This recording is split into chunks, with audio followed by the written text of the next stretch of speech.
नमस्कार. पुढारी ऑनलाईन मध्ये आपल्या सर्वांचं स्वागत. आज जागतिक आरोग्य दिन आहे. सर्वात प्रथम मी आरोग्य दिनाच्या शुभेच्छा देतो.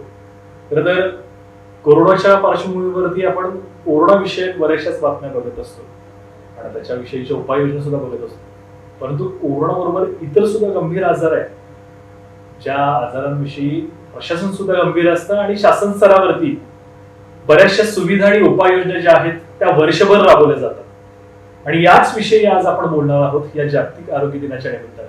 आजच्या चर्चेचा विषय आहे तो म्हणजे राष्ट्रीय आरोग्य कार्यक्रम, जनप्रबोधन आणि अंमलबजावणी. या विषयावरती बोलण्यासाठी आणि शासनाचे जे काय उपक्रम आहेत आरोग्य विषयक त्याची माहिती देण्यासाठी कोल्हापूर जिल्हा आरोग्य अधिकारी योगेश साळे सर, त्याचबरोबर फारुख देसाई सर जे जिल्हा माता व बाल संगोपन अधिकारी आहेत, आणि त्याचबरोबर डॉक्टर उत्तम मदने सर जे सहाय्यक जिल्हा आरोग्य अधिकारी आहेत, हे उपस्थित आहेत. मी तिघांचंही पुढारीच्या वतीनं स्वागत करतो.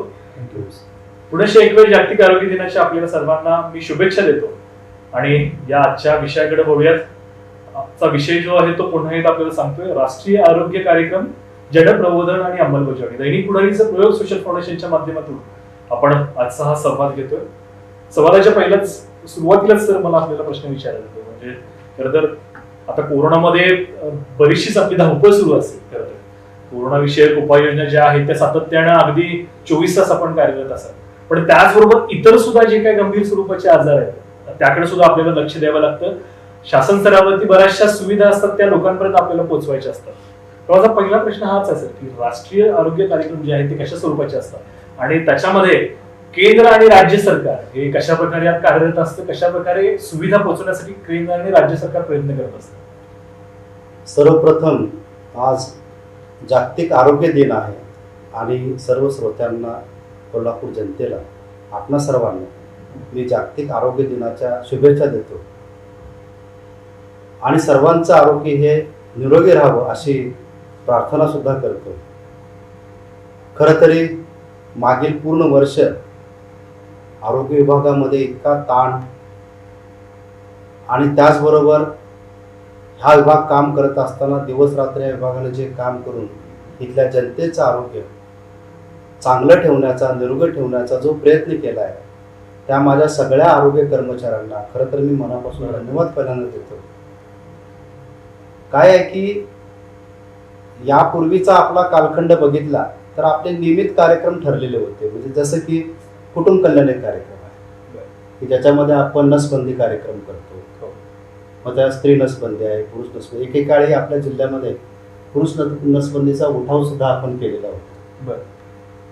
आणि हे कार्यक्रम करत असतानाच मधल्या काही कालावधीमध्ये जे इमर्जिंग डिसीजेस जिल्ह्यामध्ये आले, म्हणजे उदाहरणार्थ स्वाईन फ्लू नावाचा आजार आला, डेंग्यू, मलेरिया सारखे आजार आपल्या जिल्ह्यामध्ये आले आणि सातत्याने रिपिटेटिव्ह. आणि मग हे आजार आपल्याकडे एंडेमिक झाले, म्हणजे ते चालूच आहेत, म्हणजे संपलेले नाहीयेत.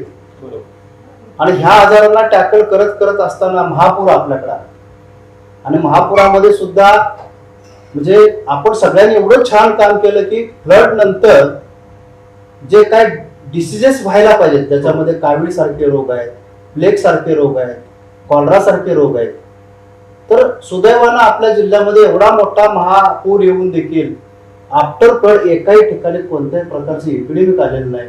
हे आरोग्य विभागानं खरोखर केलेलं मोठं यश आहे.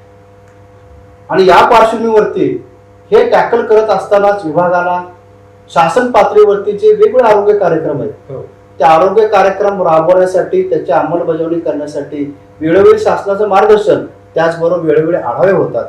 आणि या आढाव्यात सुरू असतानाच गतवर्षी आपण कोविड सारख्या महामारीमध्ये पूर्ण यंत्रणा त्याच्यामध्ये झुकवली, किंवा जे आपलं मदर हॉस्पिटल आहे ज्याला CPR कडे आईसारखं आपण बघतो, त्या पूर्ण हॉस्पिटलचा उपयोग सुद्धा कोविड पेशंटच्या मॅनेजमेंटसाठी केला की जिथं सगळे पेशंट आपण उपचारासाठी आणत होतो.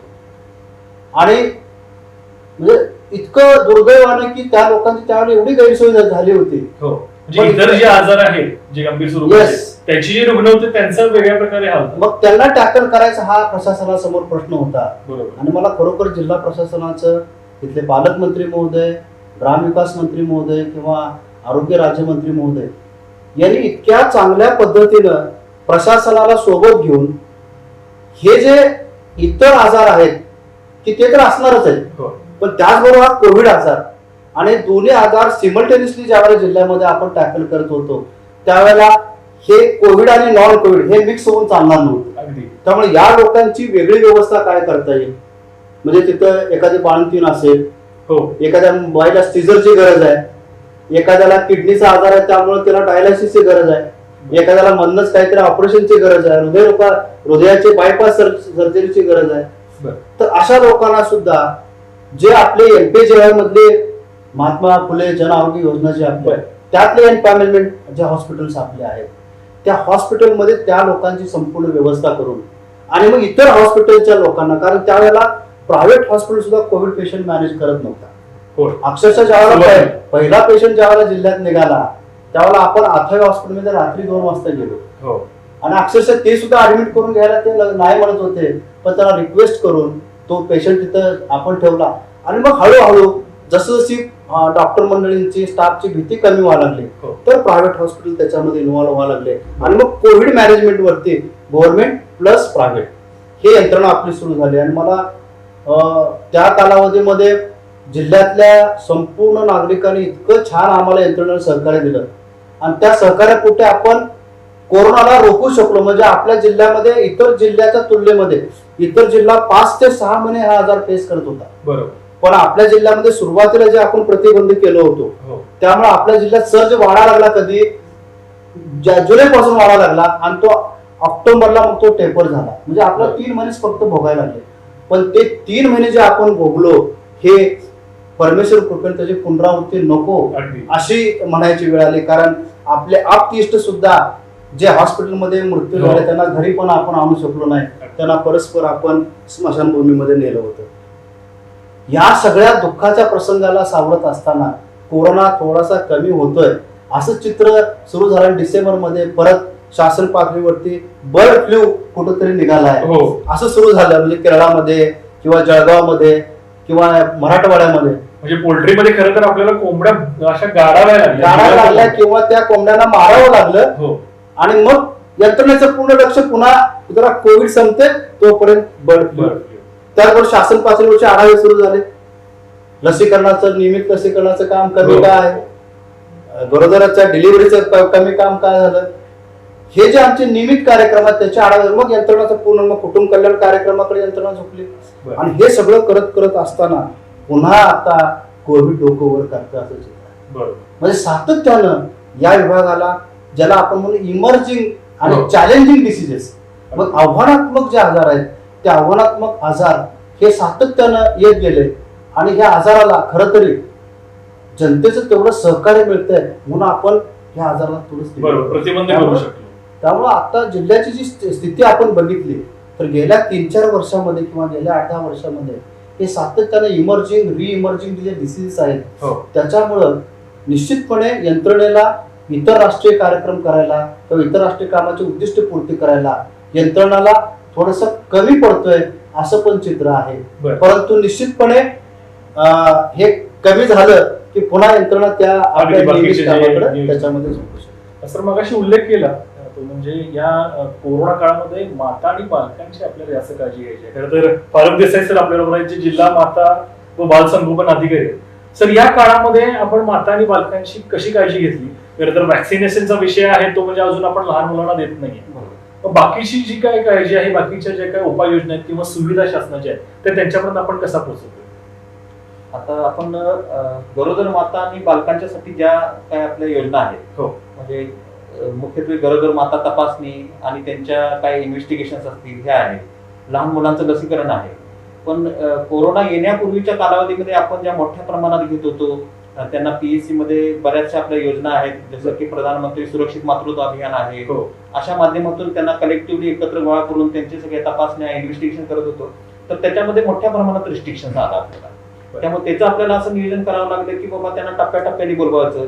काही गरोदर मातांना आपण उपकेंद्रावर तपासण्याचं नियोजन केलं, कारण कोविड प्रतिबंधात्मक व्हावं, सोशल डिस्टन्सिंगचं मेंटेन व्हावं, बरोबर. ज्या की एकाच ठिकाणी जास्तीत जास्त मातांना एकत्रित येऊन आणि त्याच्यातून फक्त त्यांच्यामध्ये म्हणजे सरकारी जी काय हॉस्पिटल्स हा. आहेत जिथे कोरोना पेशंट्स आहेत Right. त्या ठिकाणी न करता गरोदर माता ज्या आहेत हा. त्यांना आपण उपकेंद्रांमध्ये हा. जास्तीत काही- जास्त सुविधा द्यायचा प्रयत्न केला. जास्तीत जास्त सुविधा द्यायचा प्रयत्न केला आणि त्याच्यामध्ये त्यांच्यापर्यंत तिथं म्हणजे गाव पातळीपर्यंत पोहोचून तिथं सेवा देण्याचा हो. प्रयत्न केला, जास्तीत जास्त गरोदर मातांना रजिस्ट्रेशन करून. तो एक मुद्दा झाला. आता लसीकरणासाठी काय झालं की बरेच जसे कोविडचे पॉझिटिव्ह पेशंट निघायला लागले, तर त्या एरियामध्ये आपल्याला लसीकरण घेण्यामध्ये काही प्रतिबंध आले की त्या कंटेनमेंट झोन आपण जो म्हणतो की तिथं आपल्याला लसीकरण घेता येत नव्हतं. मग त्या मुलांचं लसीकरण करण्याचं एक मोठं आव्हान आपल्यासमोर होतं. मग आपण ते 14 दिवसानंतर जवळपासच्या एखाद्या आरोग्य केंद्रामध्ये, एखाद्या अंगणवाडीमध्ये, ग्रामपंचायतमध्ये अशा ह्याच्यामध्ये व्यवस्था करून आशांच्याकडून त्या मुलांचा पाठपुरावा करून त्या 100% मुलांना कसं आपल्याला लवकरात लवकर कव्हर करता येईल ते नियोजन आपण त्या ठिकाणी केलं. दुसरं होतं की जसं कोविड आजार ज्येष्ठ नागरिकांच्यासाठी कोमॉर्बिडिटीसाठी जास्त इफेक्टिव्ह आहे, तसं गरोदर मातांच्यासाठी पण जास्त धोकादायक होता. तर त्या गरोदर मातांचं नियोजन कसं करायचं ते एक चॅलेंज आमच्या समोर होतं.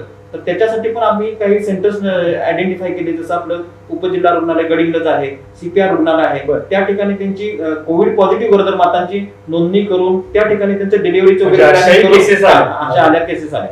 जो 50 केसेस आपल्याकडे मागच्या वर्षी अशा होत्या की ज्या कोविड पॉझिटिव्ह गरोदर माता होत्या, त्यांचं सुद्धा आपण सुखरूप बाळंतपणाचं नियोजन करून ती CPR सारख्या ठिकाणी करून माता आणि बालकांना सुखरूप घरी खरं तर जिल्हा आरोग्य केंद्र जे काय आपला विभाग आहे त्याचं अभिनंदन करायला पाहिजे, की बऱ्याच लोकांना या गोष्टी माहित नसतात. 50 पेक्षा जास्त जर पॉझिटिव्ह असतील गरोदर माता आणि त्यांची वेगळ्या प्रकारची ट्रीटमेंट करणं आणि तेही शासन दरबारी सगळ्या नियमांमध्ये बसून खरोखरच अभिनंदनीय कार्य आहे. आणि आपलं या निमित्तानं आजच्या या आरोग्य दिनाच्या निमित्तानं कोल्हापूरचं जे काय जिल्हा आरोग्य विभाग आहे त्यांचे खरंच आभार व्यक्त करतो. फक्त एक एक्झाम्पल मी सांगेल हा. की शासकीय यंत्रणा कुठंपर्यंत पोहोचते त्याचं एक द्योतक आहे. बरोबर. आमच्याकडे आजराला कोविड सेंटरमध्ये काम करणारे एक राऊत मॅडम म्हणून होते. तर असंच रात्रीचं 12:30 वाजता त्यांना फोन आला की असं असं कोविड पॉझिटिव्ह पेशंट आहे आणि त्याला पोलीस कुठं घेणार आणि ती गरोदर माता आहे आणि डिलिव्हरीला तिला काळ सुटलेली. बर. आणि मॅडम काय म्हणलं की मी इथं आहे, तुम्ही इकडे आणा, मी बाळंतपण करते. बर. मी तिला फोन आला की मॅडम म्हणजे आता अंतिम स्टेजला आहे, म्हणजे घरीच म्हणजे तुम्ही या पटकरून. हो. त्या मॅडमचं मी कौतुक करेल की ती त्या रात्री 1-1:30 वाजता त्या तिथं घरी जाऊन कोविड पेशंटचं ती बाळंतपण करते आणि ती स्वतः पॉझिटिव्ह येते. बर. म्हणजे सुरक्षा विषयक साधनं सुद्धा वापरायला वेळ मिळाला नसेल आणि ते पॉझिटिव्ह आल्यानंतर ती 15 दिवस ऍडमिट होते आणि ती स्वतः मृत्यूला झुंज देते. आणि त्यातनं ती ह्या सगळ्या लोकांच्या पुण्यामुळे वाचते. हे खरोखर मिळत आहे. कारण ज्या बाईची सेवा तिने केली तिचे पूर्ण आशीर्वाद तिला मिळाले. म्हणजे वैद्यकीय अधिकारी एक महिला डॉक्टर आउट ऑफ वे जाऊन जेव्हा आपल्या चौकटीच्या बाहेर जाऊन काम करतो, तसं आता फारुक म्हणाले की केवळ आमच्या दवाखान्यातच येऊन यांनी ह्या सेंटरमध्ये उपचार घेतलेला असं नाही, असे कितीतरी पेशंट आहेत की ज्याला वैद्यकीय अधिकाऱ्यांनी डोअर टू डोअर सर्व्हिसेस दिली. मला मुद्दा म्हणून नमूद करायचे, आशा वर्कर जे आहेत आपल्या त्या अगदी घरापर्यंत पोहोचत आहेत, तिथं नोंद करतायत की त्या घरामध्ये बालकं किती आहेत, 60च्या वर्षाच्या वरचे ज्येष्ठ नागरिक किती आहेत, सगळ्याची नोंद करतात. मला वाटतं आयुष्यमान भारत सारखी योजना जी आहे ती चांगल्या पद्धतीनं आशा वर्कर जे आहेत त्या घरोघरी जाऊन माहिती देत आहेत. त्याच्यामध्ये मातांसाठी योजना आहेत, बालकांसाठी योजना आहेत.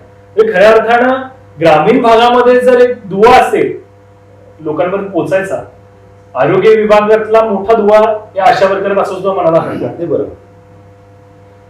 पुढचा एक विषय वेगळा आहे तो म्हणजे या कोरोनाच्या काळामध्ये जर विचार केला तर HIV सह जगणारे व्यक्ती भरपूर आहेत समाजामध्ये आजही. यांची प्रतिकार क्षमता जी असते ती अगोदरच कमी असते. तर अशा व्यक्तींसाठी शासनाच्या ज्या योजना आहेत त्या योजना राबवताना अजून चांगल्या पद्धतीने राबवाव्या लागतील. त्यांचा डेथ रेशो तो कमी करण्यासाठी मध्यस्तर काय सांगाल त्यांच्यासाठी आता सध्या काय सुरू आहे? मागच्या वर्षी मी संजय गोळद इन्स्टिट्यूटला मागचे 10 महिने राहून कोविडचे पेशंट बरे केले. त्यामध्ये सर्व प्रकारचे पेशंट इंटरप्ट करतो आणि या सरांचं आपण कौतुक पण करायला लागेल, कारण त्यांनी एकही दिवस 10 महिन्यात घरी गेले नाही. दिवस रात्र 10 महिने कोविड सेंटर मध्ये तिथं थांबून जवळजवळ 700 ते 800 दररोज पेशंट असताना एकट्याने त्यांनी टॅकल केलेले, म्हणजे कौतुकास्पद आहे. नक्कीच. मागच्या वर्षी जवळजवळ 13,000 पॉझिटिव्ह पेशंट माझ्याकडून येऊन गेले, बरं. बरे होऊन गेले. त्यामध्ये 54 डेथ झाल्या. हे करत असताना प्रत्येक प्रकारचे पेशंट माझ्याकडे होते, फक्त कोविड नाही. टायफॉइड होता, मलेरिया होता, डेंग्यू पण आला होता त्याच्यामध्ये. आणि हे असताना एचआयव्हीचे पेशंट सुद्धा येत होते, टीबीचे पेशंट होते. कोविड हा फक्त एक आजार नव्हता, त्याच्याबरोबर त्यांना अंडरलाईन डिसीज पण होते. या पेशंटना त्याची इम्युनिटी पॉवर कमी असायची, त्यामुळे आम्ही महत्वाचं त्याच्यासाठी आम्ही सेपरेट एक त्यांना युनिट बनवून दिलं होतं. त्या युनिटमध्ये त्यांना ऑक्सिजन असेल, हाय फ्लो असेल, ह्या सगळ्या गोष्टी दिल्या होत्या. याच बरोबर दुसरं त्यांचा डाएट पॅटर्न जो होता, तो डाएट पॅटर्न आम्ही प्रॉपर मेंटेन ठेवला. आणि त्याचा जो फॉलोअप होता, दिवसातून 4 वेळा आम्ही त्यांचे राऊंड घ्यायचो आणि त्यांना लागणारे मेडिसिन जे आहेत ते मेडिसिन आयडेंटिफाय करून त्यांचे फक्त कोविडची ट्रीटमेंट न करता त्यांचा जो अंडरलाईन डिसीज आहे, आता एचआयव्ही असेल, एचआयव्ही सारखा तर त्यांची रोगप्रतिशक्ती ऑलरेडी कमी आहे, पण जरी कमी असली तरी त्यांचं ऑक्सिजन सॅच्युरेशन मेंटेन होण्यासाठी आम्ही खास प्रयत्न करायचो.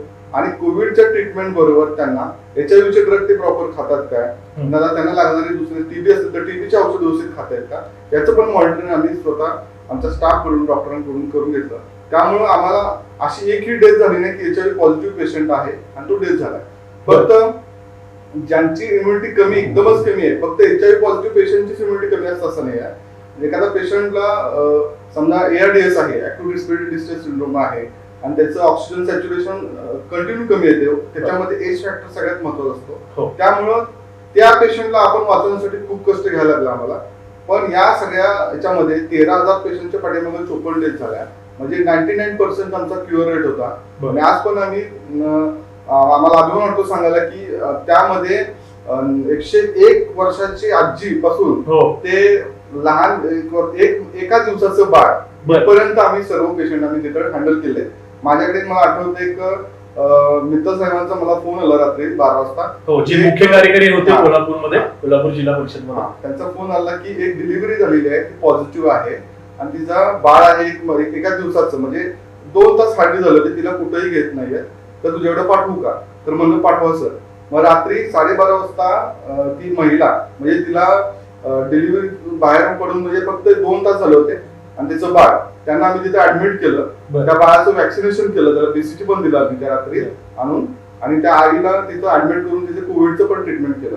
माझ्याकडे त्यांचे फोटो आहेत, तर त्या बाळाला मी स्वतः हातात घेतलं, ते पॉझिटिव्ह आणि आई पण पॉझिटिव्ह होते, ते आता बरे होऊन व्यवस्थित गेले. म्हणजे असे केसेस झालेले आहेत माझ्याकडे तिथं. इव्हन 35 ऑक्सिजन सॅच्युरेशन कमी आलेले अंगणवाडी सेविका आहेत पाचोल्याच्या, त्यांचे मिस्टर तिथं ऍडमिट होते, 35 सॅच्युरेशन कमी आलं होतं, ते आज एकदम व्यवस्थित ठणठणीत आहे. सॅच्युरेशन लेवल जे ती मिनिमम किती असावी लागते? 95 च्या वर पाहिजे. बरं, त्यांची 95 पण आलेली होती. तुम्ही कुठेही हॉस्पिटलला गेला तर 80 म्हणजे 90च्या खाली आलं की त्याला हाय फ्लो लावावा लागेल, अशी परिस्थिती आहे. फक्त आम्ही ऑक्सिजन वरती पेशंट बरे केले, त्यांना मॉरल सपोर्ट दिला आणि proper in time early detection आणि ट्रीटमेंट दिल्यामुळं आम्ही कोविडचे पेशंट बरे करू शकलो. सर, मॉरल सपोर्टचा एक विषय आहे. खरं तर आधीच कुठल्या तरी गंभीर आजारानं ते आजारी आहेत आणि त्यांना एकदम जर कोविड झाला असेल तर मॉरल ढासळलं. याबद्दल भीती सुद्धा जनमानसामध्ये प्रचंड पसरली त्यावेळेला सुद्धा. अजूनही त्याच्यामध्ये कारण आपल्या घरामध्ये छोटा पडदा जो असतो त्या पडद्यामध्ये आकडेवारी आणि ते बऱ्याच वेळेला ट्रकच्या ट्रक असं प्रेत टाका लागलेले आहेत हे बघितल्यानंतर स्वाभाविक आहे की लोकांना तो त्रास होतो. पण आरोग्य विभागानं जनजागृती करण्यासाठी प्रचंड उपाययोजना त्या दरम्यान वापरल्याच होत्या, किंवा हा जरी आजार असला तरी देखील आपल्याला जसं इतर सर्दी, पडसे, खोकला, ताप येतो तसाच प्रकारचा आजार आहे. आणि या आजाराला फक्त नवीन असल्यामुळं या आजाराची इपिडेमॉलॉजी आपल्याला माहिती नाही. त्यामुळं जसं आपण म्हणतो उपचारापेक्षा प्रतिबंध बरा, नंतर काय होण्यापेक्षा आज तुम्ही प्रतिबंध केलं पाहिजे. आणि जसं आता मधले सर म्हणाले की त्या तो धागा मी पकडतो, की जसं एचआयव्ही फक्त एक व्याधी झाली, असे जवळजवळ 10-15 प्रकारचे ज्या व्याधीग्रस्त लोक आपल्याकडे त्यांचा सर्वे सुद्धा आम्ही केला. बरं, तो 3.5 लाख जिल्ह्यातील लोक असे होते की ज्यांना व्याधी होत्या आणि त्यांना टॅकल करणे चॅलेंज होतं. कारण तो मोस्ट व्हलनरेबल ग्रुप आमच्या समोर होता की त्यांना समजा जर कोविड झाला, कारण ह्याच्यात गंमत काय होती की तरुण वर्ग हा कामाच्या निमित्तानं बाहेर जातो, तो इन्फेक्ट होतो कुठेतरी वातावरणात जाऊन आणि तो आपल्या घरी येतो. घरामध्ये आजी आजोबा व्याधीग्रस्त आहेत, आई वडील व्याधीग्रस्त आहेत आणि त्यांना तो इन्फेक्ट करतोय. हे कुठं जात नाहीत पण इन्फेक्शन घरात चालू आलेलं आहे. आणि या परिस्थितीमध्ये मग तो सर्वे करून जसा होमिओपॅथिक गोळ्या किंवा आयुर्वेदिक संशमनी वटीसारख्या गोळ्या ह्या मोफत त्यांच्या घरापर्यंत पोहोचवल्या, की जेणेकरून त्यांची रोगप्रतिकारक शक्ती ही बुस्टअप व्हायला पाहिजे. आणि त्याचा सुद्धा परिणाम खूप चांगला आम्हाला बघायला मिळाला. आणि या सगळ्यामुळं व्याधीग्रस्त पण दुर्दैवानं आपण 1781 लोकांना त्याच्यामध्ये गमावं लागलं. आपल्या जिल्ह्याचा जो मृत्यू दर आहे तो 3.4च्या दरम्यान सध्या आहे. पण आता रिसेंटली तो कमी आला होता, पण पुन्हा आता एक कोविडनं डोकं वर काढल्यामुळे 8 दिवसामध्ये जास्त केसेस वाढायला लागलेत आणि मृत्यू पण 1, 2, 3 असे मृत्यू झालेत. खरं तर हे व्हायला नाही पाहिजे. मला एवढंच म्हणायचंय की व्याधीग्रस्त जी लोक आहेत या लोकांना घरात जे काढण्याची प्रवृत्ती आहे आपल्याकडे, म्हणजे मला काय ना किरकोळ सर्दी झालेली आहे, पण त्यांना जर लवकरात लवकर आपण दवाखान्याकडे उपचाराला आणलं तर तो हा ताप येऊन जाणार आहे, पण त्याच्यासोबत इतर बॅक्टेरियल इन्फेक्शन त्याला होणार आहे, त्याच्यामुळे जी त्याची डेथ होणार आहे ते प्रिव्हेंट आपण तिथे करू शकतो. मग माझ्या जनतेला सुद्धा कळकळीची विनंती करायची आहे की एकतरी आजार घरावर काढू नका. तरुण पोरांच्या मध्ये अंगात ताकद असते, रोगप्रतिकारक शक्ती चांगली असते, ते आपापले बरे होतात. पण जे घरात आपले आई वडील, आजी आजोबा, वयोवृद्ध जे घरात आहेत त्यांना कुठली तरी व्याधी आहे, ते आजारांना बळी पडतात. आणि मग ते घरात काय की मुलाला सांगायचं कसं, बिचारा कंटाळून आला असेल, ही आपल्याकडची पद्धत आहे की आई वडील पण सांगत आपल्याला आजारी पडल्यानंतर. आणि जास्त झाल्यानंतर मग ज्या वेळेला श्वास घ्यायला अडचण यायला लागली, दम लागायला लागला, अशा वेळेला लोक सांगतात. आणि मग विनंती मला तीच करायची आहे की माझ्या सगळ्या आई वडिलांना विनंती राहील की आपण सुद्धा जरा जरी किरकोळ आजार आपल्याला दिसायला लागला तर ही तपासणी करून घ्या. बरे तपासणी निगेटिव्ह येऊ दे, पण आपल्याला ती खात्री तरी निश्चितपणे करता येऊ शकते. आणि एकदा तपासणी केल्याने पॉझिटिव्ह आपण आलात तर निश्चितपणे याच्यावरती लवकरात लवकर जर आपण उपचार केलेत तर काही घाबरायचं कारण नाही. त्याला हॉस्पिटलमध्ये राहायची गरज लागत नाही आणि आपला आणि आपल्या कुटुंबाचा वेळ आणि खर्च हा आपल्याला कमी होऊ शकतो. त्यामुळं जस्ट माझ्या आई वडिलांना ती विनंती राहणार. सर, समाजामध्ये इतर काही व्यक्ती आहेत, त्याच्यामध्ये दिव्यांग आहेत, अंध व्यक्ती असतात. या विशेष व्यक्तींसाठी शासन नेहमीच प्रयत्न करत असतं, वेगवेगळे रिझर्वेशन त्यांच्यासाठी आहे. तर आता या काळामध्ये अशा व्यक्तींसाठी काही विशेष सुविधा शासनाने दिलेल्या आहेत का? समजा एखाद्याला सिम्पटम्स जाणवले, एखाद्या दिव्यांग व्यक्तीला जाणवले, तर त्याच्या पालकांना त्याला जर आणायचं असेल तर अशा व्यक्तींसाठी काही विशेष सुविधा दिलेली आहे का? तसं आपल्या जिल्ह्यानं तरी ह्या गोष्टीला एक स्टेप पुढे त्यांना प्राधान्य दिलं. बरं. की अंध व्यक्ती किंवा अपंग व्यक्ती असेल तर आपण 108 ॲम्ब्युलन्स जे आहे, बरं, तर त्या 108 ॲम्ब्युलन्स मधनं अशा लोकांना आणायची व्यवस्था केली. आणि त्यांची VIP कशी आम्हाला सेवा देता येईल, जसं आता मधलेसर म्हणले की घोडावत, प्रत्येकाचं लक्ष काय होतं, घोडावतला मी ऍडमिट व्हावं, कारण तिथलं क्लायमेट, तिथलं अॅटमॉस्फिअर, तिथली भौगोलिक परिस्थिती असं विचार केला तर प्रत्येकाला वाटतं. तिथले सगळ्याच सुखसोयी आणि सुविधा जर बघितल्या तर या लोकांची पण त्यांनी तिथं काळजी घेतली. आणि असे काही विंग आम्ही त्यांच्यासाठी ठेवलेले होते. आणि निश्चितपणे या लोकांना कोल्हापूर शहरातून सुद्धा तिथे लोक ऍक्सिडेंटल पेशंट पण आले होते, ज्यांना कोरोना काळामध्ये ऍक्सिडेंट सुद्धा ऑपरेशन करता येत नव्हतं, जे हँडिकॅप होते किंवा अंध होते, असे पेशंट सुद्धा बाहेर ऍडमिट होते. तर यांच्यासाठीच्या सामान्य योजना कुठल्या असतात? नाही, समाज कल्याण मार्फत त्यांना ज्या योजना आहेत त्या योजना आहेतच. आमच्याकडची जी मुख्य योजना म्हणजे त्यांना मेडिकल सर्टिफिकेशनची जी योजना आहे ती त्यांना सर्टिफिकेट आम्ही त्यांना देतो. मग त्यांना STचा पास असेल किंवा रेशनचे काही फायदे असतील ते त्यांना फायदे त्याच्यापासून मिळतात, किंवा नोकरीमध्ये त्यांना काही ऍडव्हान्टेज असेल. आणि बाकी त्यांना आरोग्याच्या सेवा सुविधेला मात्र आम्ही प्राधान्य दिलेलं आहे. नक्कीच. आता याच्यामध्ये एक महत्वाची गोष्ट आहे की म्हणजे 60 वर्षावरची जी काय आहेत ज्येष्ठ नागरिक, त्यांच्यासाठीच्या सुविधा. 60 वर्षाच्या वरचे ज्येष्ठ नागरिक जे होते, पहिलं म्हणजे हा मूळ व्हलनरेबल ग्रुप असल्यामुळं मुख्यत्वे करून जिल्ह्याने त्यांना कॉन्सन्ट्रेशन पहिल्यांदा केलं. जसं मी मगाशी म्हणलं की आपल्या आई वडिलांची सेवा करायची आहे, तरी सेवा अशीच होती की एक तरी त्यांची घरातल्या घरात रोगप्रतिकारक शक्ती वाढवण्यासाठी आपले जसं आजीचा बटवा म्हणून जो होता की ज्याच्यामध्ये आपले आयुर्वेदिक सगळे सुंठ असेल, ओवा असेल, एलदोडे असतील आणि त्याचं काही चूर्ण वगैरे करायचे, ही आयुर्वेदिक जी पद्धत आपल्या घरात पूर्वीपासून चालत आली होती त्याला थोडंसं एनकरेज करायचा प्रयत्न केला. म्हणजे घरच्या घरी ते काढा पितील किंवा इव्हन गवती चहा असेल, आलं घातलेला चहा असेल, गरम राहण्यासाठी त्यांना म्हणजे जे काय आरोग्य शिक्षणाचे धडे आणि आरोग्य शिक्षण जे पॅम्पलेट पोस्टर जे आम्ही तयार केले होते ते प्रत्येकाच्या घरोघरी वाटले. की घर बसल्या त्यांनी वाचा. मला वाटतं या ठिकाणी पण कुठेतरी असतील ते धुणे वगैरे यासारख्या पद्धती. म्हणजे आपण पोस्टर्स वेगवेगळ्या ठिकाणी लावले. जागृती आणि प्रबोधनासाठी आपण वेगवेगळ्या प्रकारचे प्रयत्न केलेले आहेत. आणि सगळ्यात महत्वाचं की ही मगाशी म्हटल्यासारखं संशमनी वट्टी आणि होमिओपॅथिकच्या गोळ्या ज्या आहेत त्या गोळ्या त्यांना डोर स्टेपला आपण दिलेले आणि त्यांनी आर्सेनिक मारलं पण आणि त्याने खाल्लेत का नाही हे सुद्धा खात्री केली. म्हणजे नुसता गोळ्या दिला काय, बऱ्याच वेळेला कसं असतंय ते कोण खायचं, पण त्यांना ते खाल्ले ते जाणीव करून दिली का हा आजार असा, तुमची रोगप्रतिकारक शक्ती वाढते आणि निश्चितपणे बऱ्याच ज्येष्ठांनी सुद्धा त्याचा फायदा घेतला. आणि आम्ही तर त्यांना तेच सांगितलेलं होतं की तुम्ही माझे आई वडील आहात, आमच्या सर्वांचे आई वडील आहात, तुम्ही आमचे आधारस्तंभ आहात, तुम्ही हे सगळं करा आणि तुमचं शरीर तुमचं आरोग्य तुम्ही निरोगी ठेवा.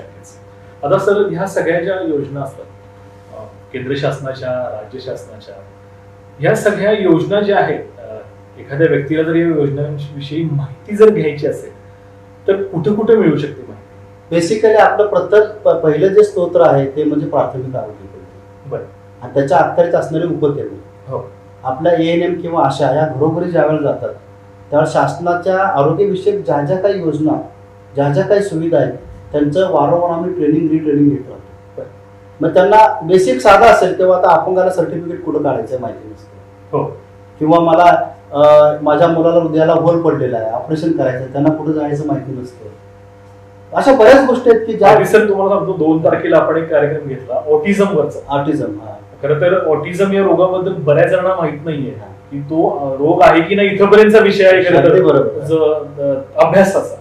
तर ते सुद्धा कार्ड जे आहे ते कोल्हापुरात पहिलं गेलं. दीपक शिपूरकर ज्या जिल्हा एड्स नियंत्रक आहेत त्यांच्या मुलगी आहेत. म्हणजे अशा प्रकारच्या सुविधा ज्या आहेत या लोकांपर्यंत पोहोचल्या पाहिजे.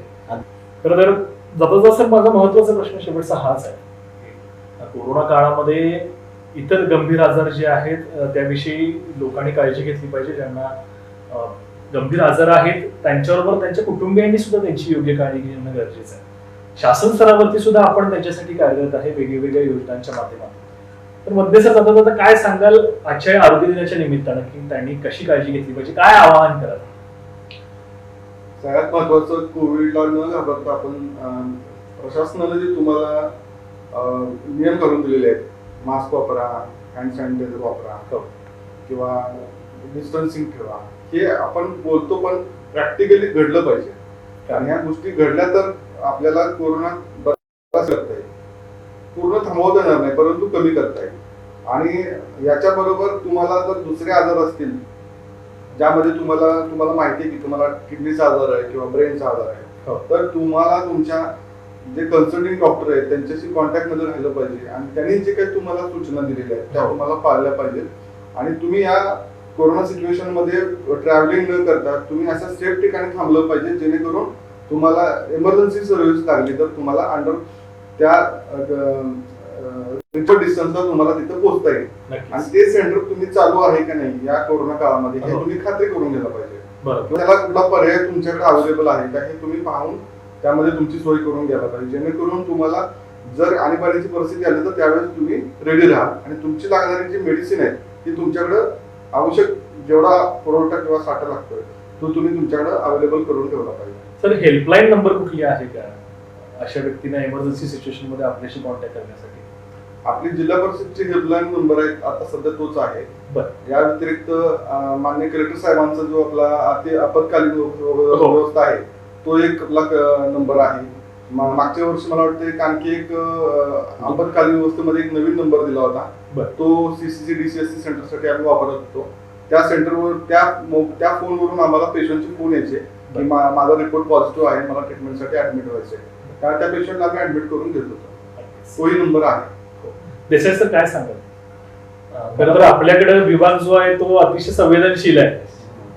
मला बेसिकली 2 मुद्द्यावर बोलायचं आहे की कोविडनं बरेचसे आमचे आरोग्य कार्यक्रम जे आहेत महत्वाचे ते थोडे झापले गेलेले आहेत.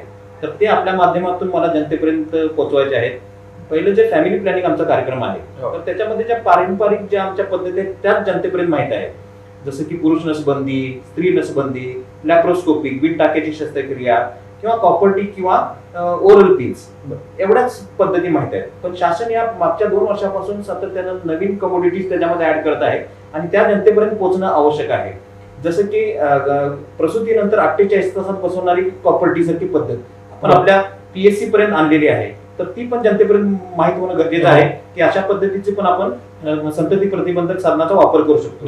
त्यानंतर बऱ्याचशा हार्मोन ज्या गोळ्या आहेत वरतीच त्याचे काहीतरी साईड इफेक्ट्स असतात, त्यामुळे काही लाभार्थी ते स्वीकारत नाही. तर नॉन हार्मोनल गोळी पण आता शासनाने आपल्या उपकेंद्रापर्यंत PSC पर्यंत आशांच्यापर्यंत उपलब्ध केली आहे, जी की छाया या नावाने ओळखली जाते. सेंटोक्रोम म्हणून गोळी आहे ती, जी की नॉन हार्मोनल आहे, साईड इफेक्ट करत नाही. तर ती पण गोळी आपण जनतेपर्यंत आता आशापर्यंत पोहोचलेली आहे. तर त्याचा पण जनतेने जास्तीत जास्त वापर करून घ्यावा. तिसरं की जे की इंजेक्टेबल कॉन्ट्रासेप्टिव्ह आहे, जे आपल्याला फक्त हायफाय दवाखान्यामध्येच मिळत होतं, ज्याची कॉस्टिंग 500, 1000, 2000, 3000 एका इंजेक्शनची होती. ते पण शासनाने आपल्याला आता RH, SDH आणि प्राथमिक आरोग्य केंद्रापर्यंत उपलब्ध करून दिलेले आहे. तर त्याचा पण वापर लाभार्थीने घ्यावा. तर हे म्हणजे कोरोना असताना सुद्धा पण एवढ्या ज्या आपल्या महत्वाचे आरोग्य कार्यक्रम आहेत ते पण जनतेपर्यंत पोहोचले पाहिजेत. त्यात दुसरी व्यत्यय आणलेली नाही थोडक्यात. हा, त्या व्यवस्थितपणे सुरू. दुसरा तुमचा महत्वाचा जो मुद्दा होता की आपले जे 60 वर्षाचे जे लाभार्थी आहेत त्यांच्यासाठी काय करते. तर शासन आता जसं की आपले जे कम्युनिकेबल डिसीजेस होते त्याच्यातून पूर्वी मृत्यू जास्त व्हायचे किंवा त्याच्यामुळे जास्त हॅम्पर व्हायचं म्हणून तिकडे जास्त आपलं कॉन्सन्ट्रेशन होतं. पण आता मागच्या 10 वर्षामध्ये सिनियर थोडा चेंज होतोय. तर कम्युनिकेबल डिसीजेस पासून आपण आता नॉन कम्युनिकेबल डिसीज वरती जास्त कॉन्सन्ट्रेट करतोय. त्याच्यामध्ये जे महत्वाचे आजार आहेत जसे की डायबिटीस आहे, हायपरटेन्शन आहे आणि कॅन्सर, जे महत्वाचे 3 आहेत इंडियामध्ये, जे ओरल कॅन्सर आहे, ब्रेस्ट कॅन्सर आहे आणि सर्वायकल कॅन्सर आहे. तर या तिन्ही सर्वायकल या 5 आजारांचं स्क्रीनिंग, प्राथमिक इन्व्हेस्टिगेशन आणि उपचार आपण प्राथमिक आरोग्य केंद्र आणि उपकेंद्रापर्यंत आणलेले आहेत. हे पण जनतेपर्यंत पोहोचणं आवश्यक आहे. म्हणजे तुम्हाला जे महत्वाचे आजार जे 40 नंतर जडतात किंवा ज्येष्ठ नागरिकांना असतात, तर ह्याची सोय शासनाने आता उपकेंद्रापर्यंत केलेली आहे. आपल्या उपकेंद्राला आता CHO म्हणून जे डॉक्टर आहेत ते याच्यावरती प्राथमिक उपचार करू शकतात. याचे काही प्राथमिक तपासण्या आपण PSC पर्यंत उपलब्ध करून दिलेल्या आहेत. आणि काही उपचाराच्या ज्या प्राथमिक मेडिसिन्स आहेत, हायपरटेन्शन असतील, ब्लड प्रेशर, शुगर साठी असतील, तर हे पण आपल्या आता PSC पर्यंत उपकेंद्रापर्यंत उपलब्ध आहेत. तर हे पण जनतेने आपल्या त्या स्तरावर लाभ घ्यावा, हे महत्वाचं आहे. ग्रामीण स्तरामध्ये तर प्राथमिक आरोग्य केंद्रामध्ये जाऊन एकदा तुम्ही चौकशी केलीच पाहिजे. बरोबर, मला अशा प्रकारचा आजार आहे आणि इथे काही सुविधा उपलब्ध आहेत. जनतेचे तितकंच कर्तव्य आहे की या योजना कुठल्या आहेत हे माहीत करून घेणं. आपण पोहोचतो त्यांच्या घरापर्यंत हे आहे, पण त्याही पेक्षा स्वतःहून सुद्धा त्यांनी प्राथमिक केंद्रापर्यंत पोहोचलं पाहिजे, आरोग्य केंद्रापर्यंत. तिथं त्यांना जास्त माहिती मिळेल. साहेब सर काय सांगाल? तर कोरोना काळामध्ये एवढ्या चॅलेंजिंग सिच्युएशन मध्ये आपण कोरोनाचे जे काही उपाययोजना त्या करतोय, पण इतर सुद्धा जे काही गंभीर आजार आहेत त्यांच्या सुद्धा जे काय शासन स्तरावरती प्रयत्न आपल्याला करायचे आहेत ते सुद्धा आपण अखंडपणे सुरू. आपल्या मराठीमध्ये एक म्हण आहे की गाव करेल तो राव काय. बरोबर. म्हणजे जर गावाला ठरवलं की माझ्या गावात आजारच आणायचा नाही, तर निश्चितपणे गाव करू शकतो. आणि कोरोनाने दाखवून दिले की जर तुम्ही एकजुटीचं प्रदर्शन केलं, म्हणजे गट तट, राजकारण, हेवे दावे, मतभेद, भांडणं सगळी विसरून माझ्या गावासाठी मला करायचं आहे, माझ्या गावात रोगराई आली नाही पाहिजे, माझा गाव हा आरोग्यदायी संपन्न असला पाहिजे, हे गावाला वाटलं पाहिजे. बरोबर. आणि त्या दृष्टिकोनातून गावाने जसं मागच्या वेळेला इतका चांगला पुढाकार घेतला होता, म्हणजे गावात आपला नातेवाईक सुद्धा जरी आला तरी त्याला देखील ते इन्स्टिट्यूशन क्वारंटाईन करायचे आणि त्याला 8 दिवसानंतर मग घरी सोडायचे. म्हणजे इतकी चांगली काळजी त्यावेळेला घेतली. आणि आता मधल्या कालावधीमध्ये परत आपण मिक्सअप व्हायला लागलो. कारण असं आपल्याला वाटायला लागलं की आता कोरोना संपलेला आहे, आपण आता फ्री झालो, पण वस्तुस्थिती तशी नव्हती. त्यामुळं मला ग्रामसमितीला पुन्हा एकदा ऍक्टिव्हेट करावं अशी माझी विनंती राहणार. 2 दिवसापूर्वी कलेक्टर सरांनी VC घेतली, त्याच्यामध्ये सुद्धा कलेक्टर साहेबांनी हाच आवाहन केलेला आहे की आता या आजाराचा जर आपण सिनेरिओ बघितला तर 90% पेशंट हे असिम्प्टोमॅटिक आहेत, काही करायला लागत नाही, त्यांना जस्ट आपण किरकोळ औषध दिले तर ते बरे होऊ शकतात. आणि मग एवढ्या मोठ्या प्रमाणात जर पेशंट आपण CCC कडे किंवा DCHC कडे पाठवलं तर निश्चितपणे गंमत काय होईल की ज्याला खरोखर खाटांची गरज आहे त्यांना मिळणार नाही. आणि मग इतर लोकांना त्या ठिकाणी 10 दिवस ठेवून आपल्याला ते परवडणार सुद्धा नाही. म्हणून जर ग्राम समित्यांनी जर पुढाकार घेतला आणि त्यांनी विचार केला किंवा ज्यांना आपापल्या घरात स्वतंत्र रूम आहे, राहायची व्यवस्था आहे, ते एकटे राहू शकतात, त्याला टॉयलेट बाथरूम अटॅच आहे, अशी जर व्यवस्था गाव पातळीवरती त्याची असेल तर निश्चितपणे त्याला घरात ठेवा. तिथं हे कोरोना बाधित आणि काय लावा, त्यांना सॅनिटायझर द्या, त्यांना पल्सॉक्स द्या आणि एक केअर टेकर द्या की जेणेकरून तो त्याची दररोजची 10 दिवसाकरता काळजी घेईल. पण तशी समजा व्यवस्था नाहीये तर मग आपल्या काही गाव पातळीवरच्या ज्या इतर शासकीय ज्या काही इमारती आपल्याकडे आहेत किंवा इतर खासगी काही इमारती असतील त्या थोड्याशा अधिग्रहित या निमित्तानं करायला पाहिजे, की जशा काही शाळा असतील, धर्मशाळा असतील किंवा काय आपल्या इतर संस्था असतील, डेऱ्या असतील, तर त्याच्यामध्ये सुद्धा काही खाटा किंवा खाटा नसल्या तरी किमान झाजम टाकून सुद्धा त्यांची व्यवस्था केली. त्यांना फक्त 10 दिवसाचा इन्फेक्टिव्ह कालावधी गेला तर निश्चितपणे ते दुसऱ्याला इन्फेक्शन देऊ शकणार नाही. म्हणजे जर 90% पेशंट आपण घरी किंवा गाव पातळीवरच्या इन्स्टिट्यूशन क्वारंटाईन मध्ये जर ठेवले तर ज्याला खरोखरच गरज आहे, ज्याला ऑक्सिजन पाहिजे तो आमच्या सीसीसी डीसीएससी केंद्राकडे येईल, ज्याला समजा पूर्ण धाप लागायला लागलेली आहे तो आयसीयू मध्ये दाखल येईल, ज्याला खरोखरच व्हेंटिलेटरची गरज आहे तो व्हेंटिलेटर मध्ये जाईल. म्हणजे हे 10% टॅकल करण्यासाठी निश्चितपणे आरोग्य यंत्रणा सक्षम आहे. पण 10च्या ऐवजी जर तिथं 50% लोक आले तर आरोग्य यंत्रणेवर हा ताण येणार आहे. जसं आपण गेल्या वेळेला बघितलं काही ठिकाणी आपल्याला बेड मिळाले नाही, काही ठिकाणी रुग्णांची गैरसोय झाली. का झाली?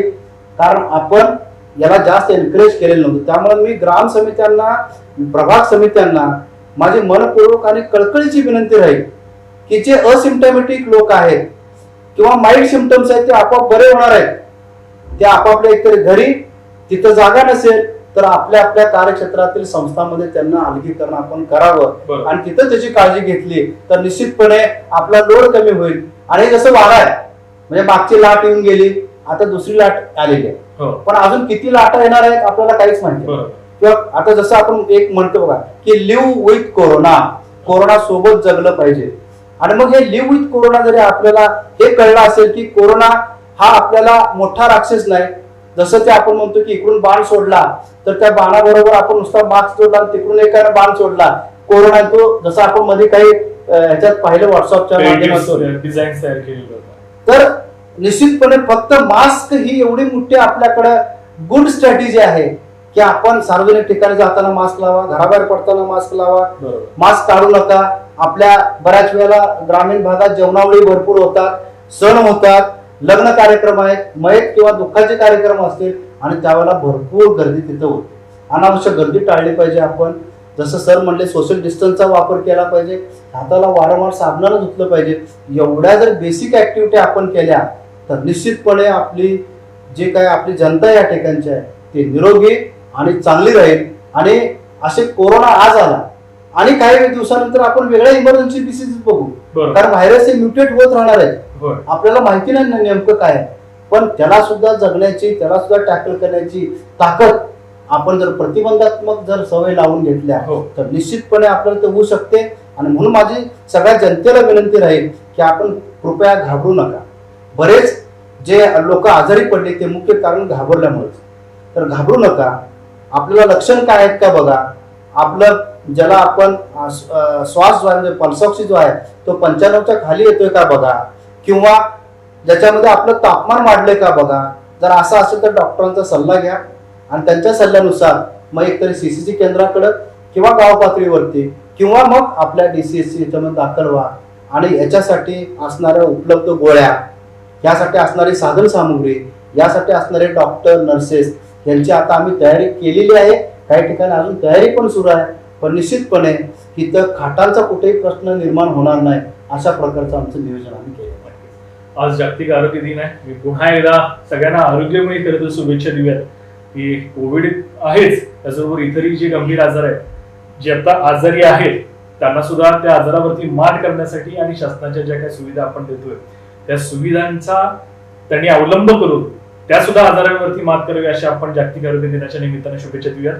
आपण राष्ट्रीय आरोग्य कार्यक्रम, जनप्रबोधन व अंमलबजावणी या विषयावरती चर्चा करत होतो आणि आज आपल्याबरोबर योगेश साळे सर होते जे जिल्हा आरोग्य अधिकारी आहेत, त्याचबरोबर डॉक्टर उत्तम मदने सर होते जे सहाय्यक जिल्हा अधिकारी आहेत, आरोग्य अधिकारी, आणि त्याचबरोबर फारुख देसाई सर होते जे जिल्हा माता व बाल संगोपन अधिकारी आहेत. मी या तिघांचंही दैनिक पुढारीच्या वतीनं आभार व्यक्त करतो. आजच्या चर्चेला त्यांनी अतिशय चांगल्या पद्धतीने मार्गदर्शन केलं आणि कोरोना बरोबरच इतर गंभीर जे आजार आहेत, जे इतर गंभीर आजारांना व्यस्त आहेत, त्यांनी कशा पद्धतीनं त्यांची कृती ठेवली पाहिजे जेणेकरून कोरोना बरोबरच त्या आजारावर सुद्धा त्यांनी योग्य पद्धतीनं मात केली पाहिजे आणि आरोग्य यंत्रणेवरचा जो ताण आहे तो ताण खऱ्या अर्थाने कमी करण्यासाठी आणि त्यांना योग्य पद्धतीने सहकार्य करण्यासाठी नक्की काय केलं पाहिजे याची तांत्रिक दृष्ट्या माहिती या तिघांनीही दिलेली आहे. त्याबद्दल मी पुन्हा एक वेळ यांचा आभार व्यक्त करतो आणि पुन्हा एकदा जागतिक आरोग्य दिनाच्या आरोग्यमय शुभेच्छा देऊन असा हा कार्यक्रम जो इथं थांबला असेल